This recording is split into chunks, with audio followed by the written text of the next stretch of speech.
we are here today. I am Erin. And I'm Kayla. We are here today to show you how to do the craft that has a snake And a unicorn. Unicorn, yes.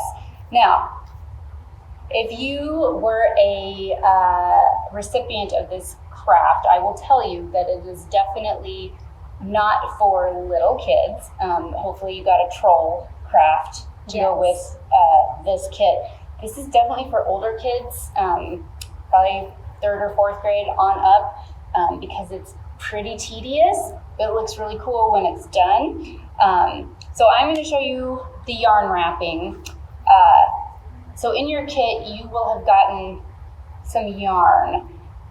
It might be all one very long piece of yarn, or you might have several different lengths of different yarns. I think I gave you enough yarn to definitely be able to wrap a whole snake. You do not have to wrap the entire snake. You can. Kayla's got the unicorn, and I did an experiment where I tried to wrap the unicorn with yarn. It can be done, but it is really tedious. You certainly can try to wrap your unicorn if you want. You can also just color your unicorn and make it look fancy that way too. So, Which is what I'm going to be doing. yes, so Kayla's going to color, I'm going to wrap, and we will show you our end products obviously when we're finished. So if you have your yarn. Oh, and you will also need Oh yes, sorry, scissors. And you've been given googly eyes, Yes. so if you can't peel off the backs of them, which I cannot, you can also Just glue. them. So Yes. you'll need glue as well. I am not entirely convinced that these are peel and stick googly eyes. Me either. I think they're just glue on, but whatever. Okay, so with your yarn, very carefully unwind it. Like I said, most of you will have one long piece of yarn. Mine is cut into several different lengths because I had to wrap my snake and then unwrap it to see how much yarn we needed. Yarn has a mind of its own, and sometimes it likes to tangle. So, like I said, this project can be very frustrating for younger kids. So please keep that in mind, grown-ups. One thing that is helpful as you do this, you can use glue, like Elmer's glue, to glue the tail of your yarn string onto your object. I actually cut, I don't know how well we can see this, a little slit in my snaky with an X-Acto knife, and I'm going to actually tuck the piece of yarn through that to secure it. And so they can also bend their snake in half and cut the slit. Yes, you can They use don't have any scissors X-Acto too. And you'll notice too, with your snakes, they are all in one piece. I should have grabbed a different one. And there's like little dotted marks that you can take this apart, which works a lot better if it's free. And then I actually cut my tail piece free to make it easier. Now again, you don't have to if you don't want to, but that is what I chose to do. Okay, so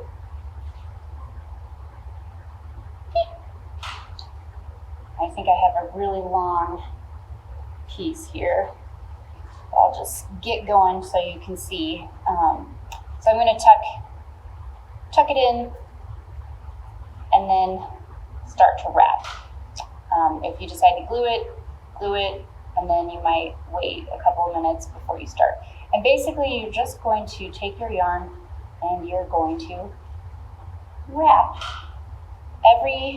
You can cover the whole thing with your yarn. Like I said, I think I gave everyone enough that you should be able to do that. Or if you choose to not do that, that's okay too. You can leave part of your snake exposed.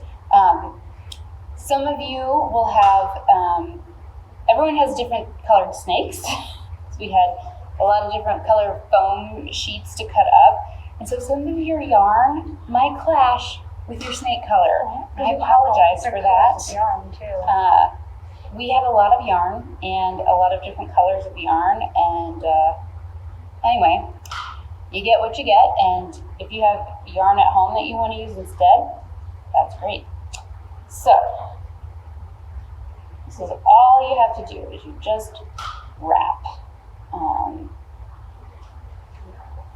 Okay, so then for the unicorn, you can pop them out, but I think I'm going to color it first and then pop it out. So I feel like it's going to be a little easier. So I'm just going to use normal markers to just color them. Not quite as difficult as Erin's side of the craft.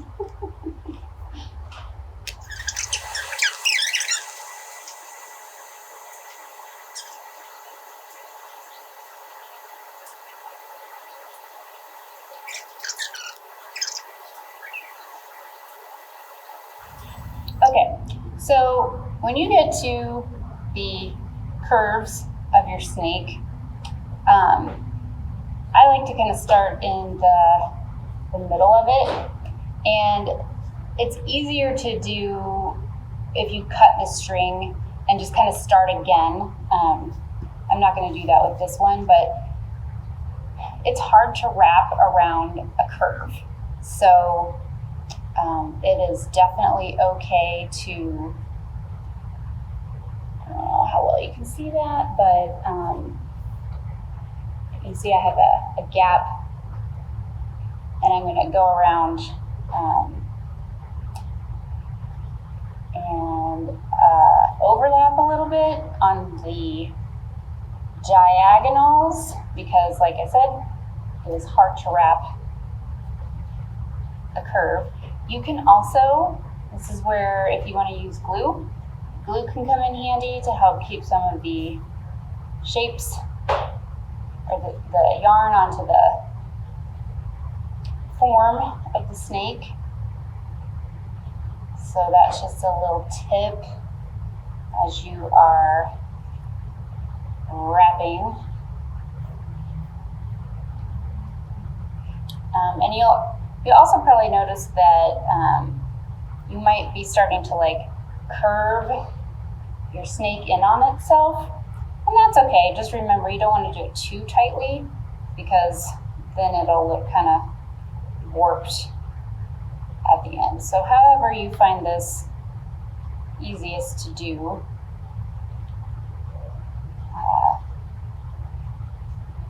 is cool. It actually looks kind of cool when it's overlapped on the edges. So I'm just going to also show you your snakes. That's how they come. So you can see like the little hash marks. That's where I cut mine apart. But again, you do not have to do that if you just want to wrap your snake the way it is with the little cutouts, however you wish. So I'm actually going to go a little closer here. So this is my little unicorn. I did have her whole body wrapped, but I took it apart in the name of experimenting. Super tedious with the legs. Obviously, I didn't glue that down, and I didn't think to tuck it in to what I had already glued. Some of you might have just some random white thread in your string in your kits. You can use it to just wrap the horn, which I think looks kind of fun. And then one of the things that I was experimenting with was with the glue. It didn't work very well. It's really hard to get the stuff wrapped around the head.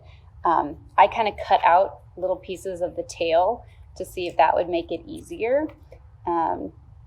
But in the end, I think it's going to look really cool if it's colored, and then if you wrap the horn. That's just my little 2 cents for you, friends. Okay.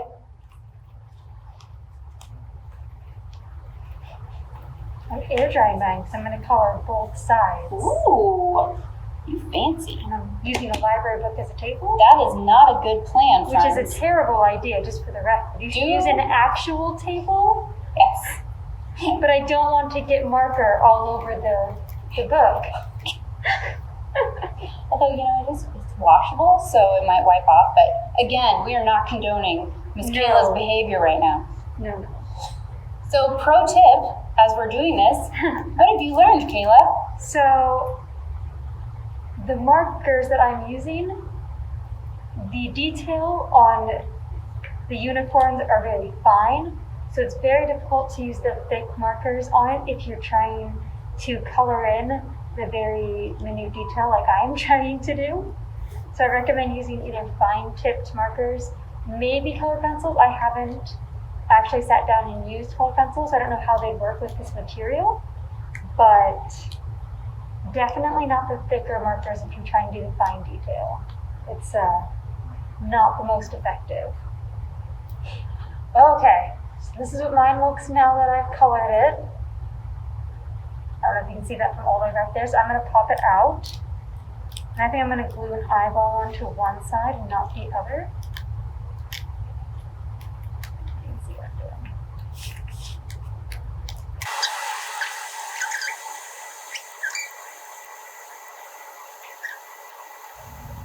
You're going to slide your legs into the slots.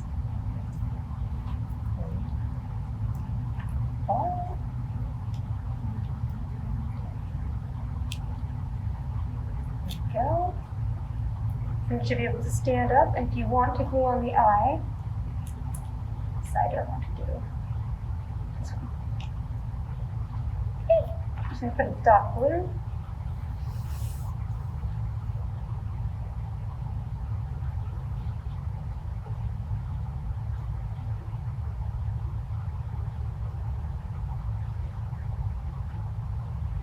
Might have been a little bit big of a dot of glue. You're going to wait for it to dry, obviously. And if you want to wrap the horn, you can just wrap it around and glue it, or cut a slit in and slide it into there, tie it off. I don't think I'm going to wrap my horn, mainly because I don't have white yarn, because I gave it all to you guys. So there it is. There, baby. It needs to party with you. Yay, unicorn party! Oh, goodness. Okay. So you can see where we're at with my snake. Getting ready to finish up to the head. And I think I'm going to stop and not wrap his whole head. Or her head. It could be a girl snake. I don't know. And then all that's left is to glue your googly eyes on. And like I said, I don't think these are the peel off kind, no matter what Miss Kayla was trying to tell us. So the glue will come out.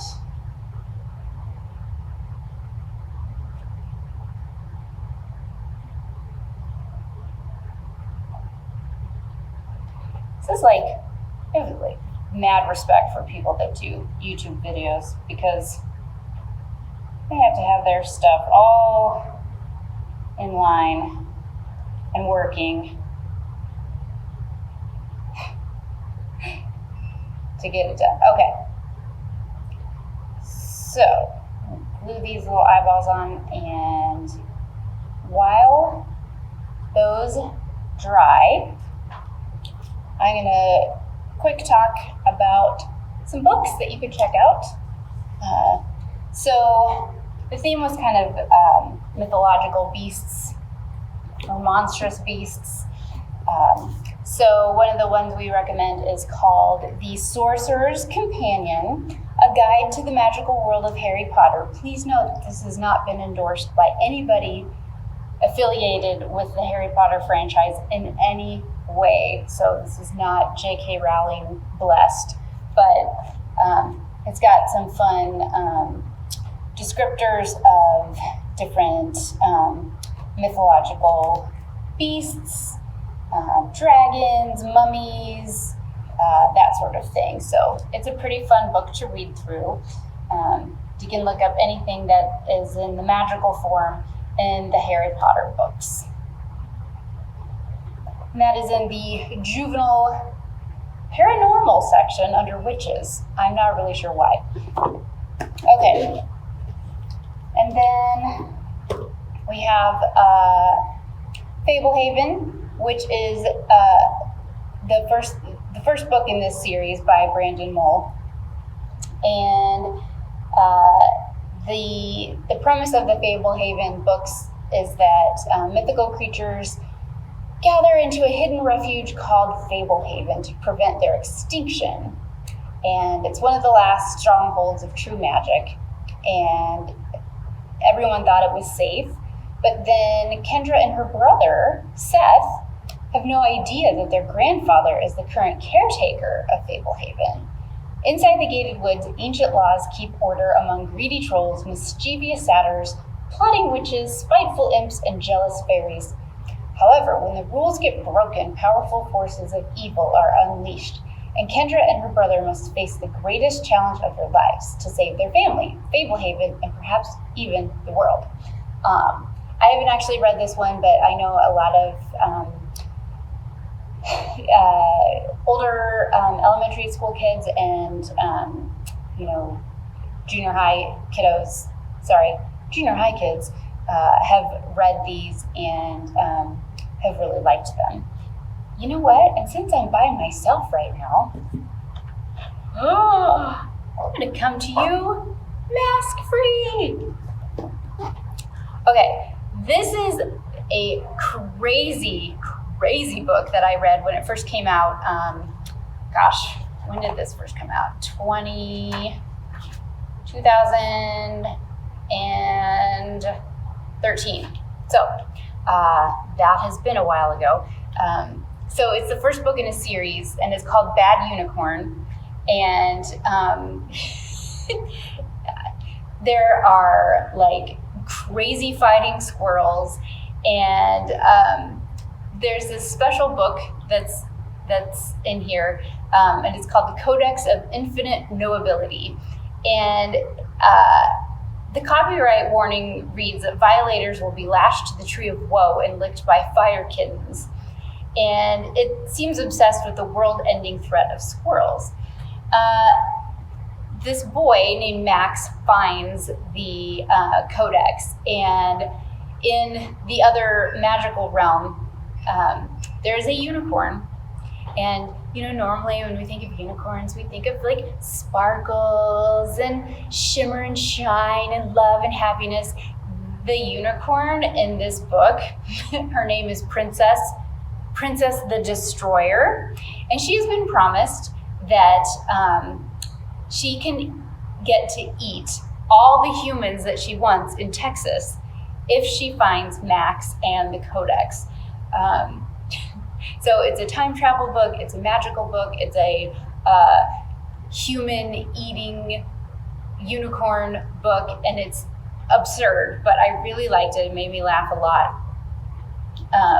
So there are 2 other books in the series. If you like this one, be sure to check those out. It's by Platt Clark. Again, Bad Unicorn, and this is in our juvenile section in fantasy. And then for older readers, this book, it's an illustrated fable. I just want to show one of the illustrations in here.